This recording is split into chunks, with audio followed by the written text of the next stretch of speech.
Welcome to the Morning Update. I'm Erin Roan. Relief for firefighters across several states today as temperatures start to fall. A bushfire in the New South Wales Bega Valley on the south coast has been downgraded. It's now sitting at watch and act. Rural Fire Service spokesperson Angela Burford says while a cool change is expected in the coming days, the danger isn't over. But we're not expecting widespread rain, so it's important that people, particularly surrounding those fires that are now at watch and act, to monitor the conditions, keep abreast of the latest information because things can change very quickly.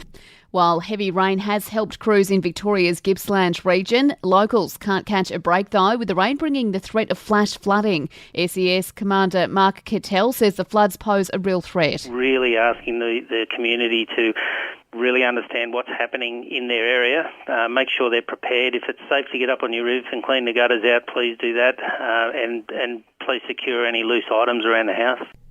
A former childcare worker accused of being one of the country's worst pedophiles has been named. Ashley Paul Griffith is facing over 1,600 charges linked to the alleged abuse of 91 girls at childcare centres across Queensland, New South Wales and overseas. He's been identified thanks to a change in Queensland law.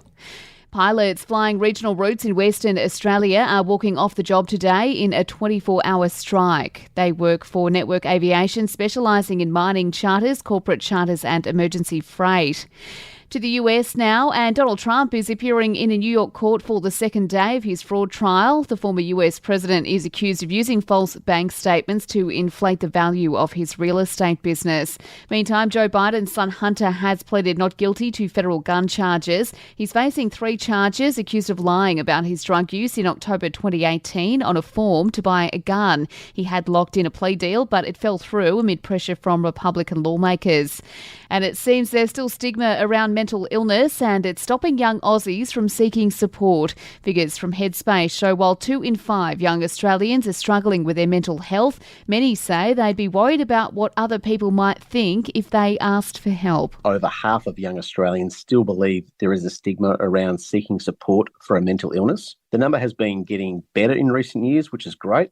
But stigma and feelings such as shame are still preventing many young people from seeking help at an early stage. That's Headspace's Jason Trethowan there. Sport and entertainment is up next. A boost for the Aussie men ahead of the Cricket World Cup. The side has beaten Pakistan by 14 runs in their warm-up match in Hyderabad. 3 members of Newcastle's grand final winning NRLW side have been named in the Australian women's side. Dally M winner Tamika Upton has nabbed her first Jillaroos call-up.